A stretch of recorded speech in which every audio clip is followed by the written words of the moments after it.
Oi pessoal, tudo bem com vocês? A gente vai ler Números capítulo 9. Antes de começar, queria pedir para você que está assistindo pelo canal do YouTube, se inscreve no canal, e você que está assistindo pela página do Face, segue a página para vocês não perderem nenhum vídeo. Amém?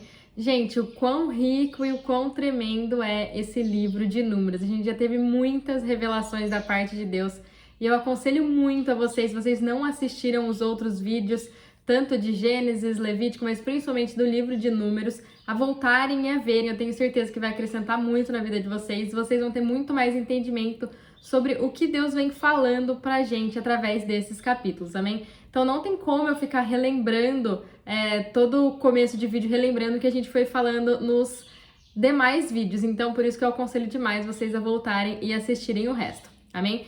Hoje, no vídeo de hoje, a gente vai falar um pouco sobre a Páscoa do Senhor. A gente já falou lá em Êxodo capítulo 12 e também a gente já falou em Levítico 23. Então, se vocês quiserem, tiverem interesse, também voltem lá para assistir esses vídeos sobre a Páscoa, amém? E hoje também a gente vai estar falando, além da Páscoa, sobre a nuvem que cobriu o tabernáculo e que essa nuvem iria guiar e iria conduzir os israelitas quando eles partissem do deserto do Sinai, né? Então, quando a nuvem parava, eles deveriam parar, e quando a nuvem andava, eles deveriam andar. Amém? Vamos para a leitura do capítulo então. Falou o Senhor a Moisés no deserto de Sinai, no segundo ano da sua saída da terra do Egito, no primeiro mês, disse ele: celebrem os filhos de Israel a Páscoa no tempo determinado. No dia 14 desse mês, à tarde, no tempo determinado, a celebrareis, segundo todos os seus estatutos e segundo todos os seus ritos, a celebrareis. Disse, pois, Moisés aos filhos de Israel que celebrassem a Páscoa. Então celebraram a Páscoa no dia 14 do primeiro mês, à tarde, no deserto de Sinai.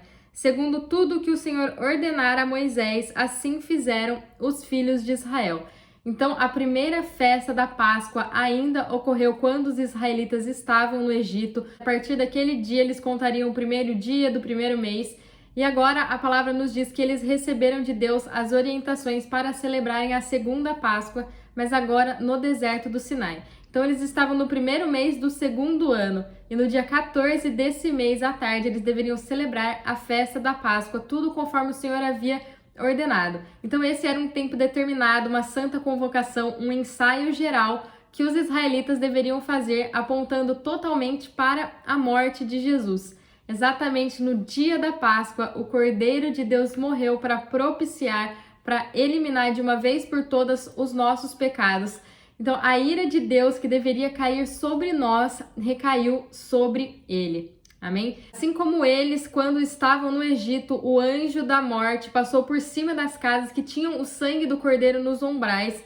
Assim também nós que temos o sangue de Cristo, o sangue do Cordeiro de Deus, não sofreremos a ira de Deus, porque ela passa por cima de nós, amém? Então, todas as vezes que eles comemoravam a festa da Páscoa, eles estavam apontando para aquele que haveria de vir, eles estavam celebrando, eles estavam ensaiando, ano após ano, esperando o Messias chegar. E quando ele chegou, eles não o reconheceram, porque eles estavam tão presos em regras, na religiosidade, somente olhando para a lei, e quando Jesus chega, quando o Filho de Deus vem, eles não o reconhecem, amém? E hoje, gente, é tremendo demais, porque quando a gente celebra a ceia do Senhor, instituída por Jesus, nós comemos o pão, nós bebemos o vinho, e nós estamos celebrando, nós estamos apontando e declarando até que ele volte, não é mais até que ele venha, mas até que ele volte. Amém? Alguns deles, porém, que se acharem imundos por terem tocado um cadáver, não puderam celebrar a Páscoa naquele dia. Por isso, naquele mesmo dia se chegaram perante Moisés e Arão e lhes disseram: estamos imundos por causa de um cadáver, mas por que seríamos privados de oferecer a oferta do Senhor no tempo determinado no meio dos filhos de Israel? Disse-lhes Moisés: esperai e ouvirei o que o Senhor vos ordenará. Então aqui nós estamos falando da lei, ok? É sempre importante lembrar isso. A lei foi um condutor do povo de Israel, né, até que viesse a manifestação de Jesus, até que viesse a nova aliança. Lembrando que Jesus, ele não aboliu a lei, ele cumpriu toda a lei. O único homem que foi capaz de fazer isso e de se achar digno diante de Deus foi Jesus.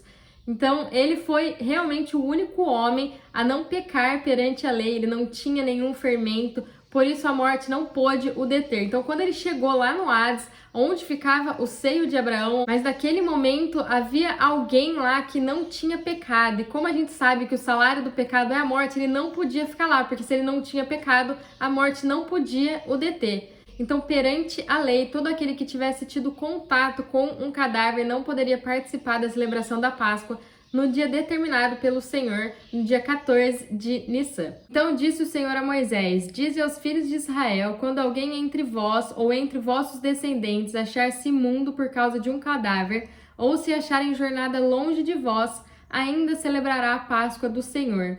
No segundo mês, no dia 14 de tarde, a celebrarão, com pães sem fermento e ervas amargas a comerão. Dela nada deixarão para o dia seguinte, e dela não quebrarão osso algum, segundo todo o estatuto da Páscoa a celebrarão. Então, aquele que não pôde participar da celebração no dia determinado, no dia estabelecido pelo Senhor, poderia celebrar a Páscoa no dia seguinte, no segundo mês do ano, no mês de Iar. Então, gente, lembrando que perante a lei havia os impuros e havia os puros. Mas quando a graça chega, ela revela que todo mundo é impuro, ou seja, se para celebrar, se para a gente comer a ceia do Senhor, nós precisamos ser santos, nós precisamos nos purificar, então ninguém é digno de comer o pão e tomar o suco, amém? Então aqui seria mais ou menos assim, né, nesses versículos que a gente acabou de ler. Se a gente tivesse tido contato com alguém que está morto espiritualmente e essa pessoa nos influenciasse, trouxesse de volta para as nossas vidas as coisas mortas que a gente estava acostumado a fazer quando a gente ainda não tinha vida no nosso espírito, lembrando que a nossa alma, ela se acostuma rapidinho a voltar a fazer aquilo que ela estava habituada a fazer, porque ela não foi regenerada, ela está sendo transformada, e isso envolve tirar ela da zona de conforto, envolve matar ela, e ela não quer isso. Por isso a gente precisa sempre vigiar, amém? Mas voltando aqui, se a gente tivesse algum contato com alguém que está morto espiritualmente, nós seríamos considerados impuros de participar da Páscoa perante a lei. Mas perante a graça, todos nós somos considerados impuros e indignos.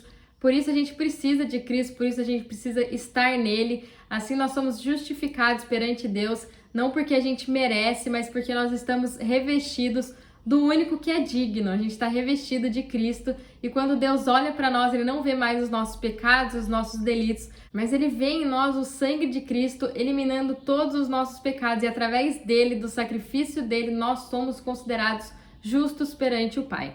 Amém? Então aqui eles deveriam comer o pão sem fermento. A gente sabe que o fermento na Bíblia tipifica o pecado, então Cristo é o pão sem fermento. Cada vez que a gente nos alimenta dele através da palavra, através da ceia, nós vamos nos enchendo de vida de Deus, deixando fluir a vida que já está em nós, que já está no nosso espírito, e a gente vai eliminando, a gente vai cancelando a nós mesmos, e a nossa carne vai sendo transformada, deixando seus atos, né, pecaminosos para trás e deixando Cristo viver em nós.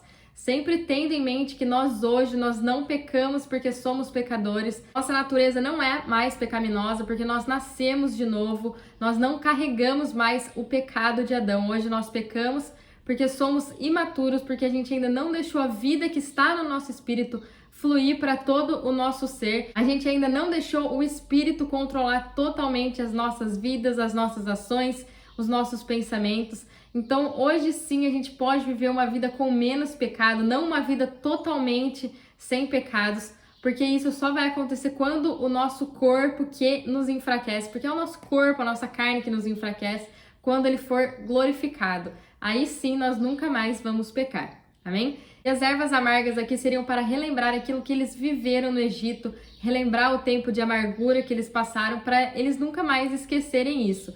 Então Deus muitas vezes ele faz a gente ainda relembrar coisas que a gente fez no passado, quando a gente ainda não havia reconhecido Jesus como nosso Senhor e Salvador, não para nos acusar, mas para nos fazer relembrar da onde Ele nos tirou. Amém? Então a Páscoa ela nos fala de alguns pontos importantes. A Páscoa representa um novo começo. A Páscoa nos lembra que nós somos um povo que deveria ter morrido sobre o justo julgamento de Deus. Mas Deus preparou para nós, né, que deveríamos ter morrido um substituto. Então Cristo sofreu a morte em nosso lugar, salvando-nos assim do julgamento de morte que a justiça de Deus decretou, né? todo aquele que pecar, o salário que ele vai receber é a morte. A Páscoa também nos lembra que nós não pertencemos a nós mesmos, mas nós pertencemos àquele que morreu por nós, nós fomos comprados. Então a gente deve sempre lembrar que Cristo é a nossa vida, o nosso suprimento, então devemos viver para Ele, devemos viver por Ele, devemos viver para aquele que nos deu vida. Nada mais justo, né? Ele morreu por nós e agora nós devemos morrer para nós mesmos para que Ele viva em nós. Amém? O homem, porém, que, achando-se limpo e não estiver em viagem, deixar de celebrar a Páscoa, esse será eliminado do seu povo, porque não ofereceu a oferta do Senhor no tempo determinado. Tal homem levará sobre si o seu pecado. Então, aquele que estivesse limpo perante a lei e optasse por não seguir as orientações e mandamentos do Senhor com relação à celebração da Páscoa, seria eliminado do povo, o pecado dele recairia sobre ele. Então aqui a gente vê a clara demonstração das pessoas que não aceitaram Jesus, né? A palavra nos diz lá em João 3, no versículo 18, quem nele crê não é condenado, mas quem não crê já está condenado. Ou seja, aquele que crê em Jesus e aceitar ele na sua vida não vai ser condenado, independente do que fizer aqui na terra, não será condenado, porque tem o sangue de Cristo nele. Agora, a pessoa que não aceitou Jesus, ela não vai ser nem julgada, ela já está condenada. Por isso que a gente precisa levar o evangelho mais rápido para as pessoas, para elas aceitarem Jesus, porque o tempo da volta de Cristo está próximo e a gente não pode mais perder tempo. Amém? Então, aquele que não celebrava a Páscoa seria eliminado do povo e o pecado dele recairia sobre ele. Assim também as pessoas que não aceitaram Jesus já são condenadas e os seus pecados cairão sobre eles, a ira de Deus cairá sobre eles. Agora nós que aceitamos Jesus, nós não seremos condenados, porque Cristo morreu por nós, a ira que deveria cair sobre nós recaiu sobre ele. Gente, sempre lembrando, o sacrifício de Cristo é apto para salvar todos. Todos aqueles que confessarem Jesus como Senhor e Salvador estão salvos, mas nós precisamos fazer essa declaração, porque apesar de Cristo estar disponível para todos, somente aqueles que declararem que Ele é o Senhor e Salvador da vida deles serão salvos. Amém? Algum estrangeiro peregrinando entre vós que quiser celebrar a Páscoa ao Senhor deverá celebrar segundo o estatuto e o rito da Páscoa. Apenas um estatuto haverá entre vós, tanto para o estrangeiro como para o natural da terra. Então a lei ela já apontava para algo maior que envolveria não só os israelitas, não só os judeus, mas envolveria todos aqueles que crescem em Jesus. Lá em Gálatas 3, versículo 26 ao versículo 29 nos diz assim: todos vós sois filhos de Deus pela fé em Cristo Jesus, pois todos vós que fostes batizados em Cristo, vos revestistes de Cristo. Desta forma não há judeu e não há grego, né? Não há judeu, não há grego, não há gentil, não há servo nem livre, não há macho nem fêmea, pois todos vós sois um em Cristo Jesus. E se sois de Cristo, sois também descendentes de Abraão e herdeiros conforme a promessa. Até mesmo a lei nos diz aqui que com relação às ordenanças da Páscoa, todos, sendo israelita ou não, deveriam seguir um só estatuto. Assim nós também, para sermos salvos pelo Cordeiro de Deus, que morreu exatamente no dia da Páscoa, há 2000 anos atrás, devemos seguir o mesmo caminho. Lá em Romanos 10, versículo 8 ao 13, diz assim: se com a tua boca confessares que Jesus é o Senhor e em teu coração creres que Deus o ressuscitou dentre os mortos, serás salvo. Pois com o coração se crê para a justiça e com a boca se faz confissão para a salvação. Como diz a Escritura, todo aquele que nele crê não será envergonhado, pois não há diferença entre judeu e grego. Um mesmo é o Senhor de todos, rico para com todos que o invocam, porque todo aquele que invocar o nome do Senhor será salvo. Então, o sacrifício de Cristo, a obra redentora de Cristo está disponível para todo mundo, mas a gente só tem acesso se a gente invoca o Senhor, se a gente declara que Ele é o Senhor e Salvador das nossas vidas. Amém? No dia em que o tabernáculo foi levantado e a nuvem cobriu o tabernáculo sobre a tenda do testemunho, desde a tarde até a manhã, a nuvem estava sobre o tabernáculo com uma aparência de fogo. Assim era continuamente, a nuvem o cobria e de noite havia aparência de fogo. Logo depois do tabernáculo ser erguido e ungido, a glória de Deus, a Shekinah, a presença de Deus invadiu esse lugar, realmente mostrando para o povo a presença de Deus no meio deles. A gente sabe que o tabernáculo era a manifestação da presença de Deus no meio dos israelitas, a morada de Deus. Hoje nós somos a morada de Deus, Ele vive em nós, a sua presença está em nós e isso é tremendo demais. Então a gente deve nos alegrar porque o Espírito Santo de Deus vive em nós. Amém? Quando a nuvem se erguia sobre a tenda, os filhos de Israel partiam no lugar onde a nuvem parava. Ali os filhos de Israel se acampavam. Segundo a ordem do Senhor, os filhos de Israel partiam e segundo a ordem do Senhor se acampavam. Permaneciam acampados todos os dias em que a nuvem repousava sobre o tabernáculo. Quando a nuvem se detinha muitos dias sobre o tabernáculo, os filhos de Israel cumpriam a ordem do Senhor e não partiam. Houve ocasiões em que a nuvem deteve-se poucos dias sobre o tabernáculo. Segundo a ordem do Senhor, eles permaneciam acampados e segundo a ordem do Senhor partiam. Às vezes a nuvem ficava desde a tarde até pela manhã seguinte. Quando a nuvem se erguia pela manhã, partiam. Quer de dia, quer de noite, erguendo-se a nuvem, partiam. Quando a nuvem se detinha sobre o tabernáculo, 2 dias ou 1 mês ou 1 ano, permanecendo sobre ele, os filhos de Israel permaneciam acampados e não partiam, mas erguendo-se ela, partiam. Gente, todos esses versículos, do versículo 17 ao 22, nos mostram que os filhos de Israel eram guiados pelo Senhor. Eles paravam, eles levantavam o acampamento, olhando diretamente para o Senhor. Tudo que eles faziam tinham a orientação e o direcionamento de Deus. Então eles não precisavam se preocupar e nem ficar ansiosos, eles podiam ficar em paz, tendo a certeza de que Deus estava no controle de tudo, os guiando para a terra prometida.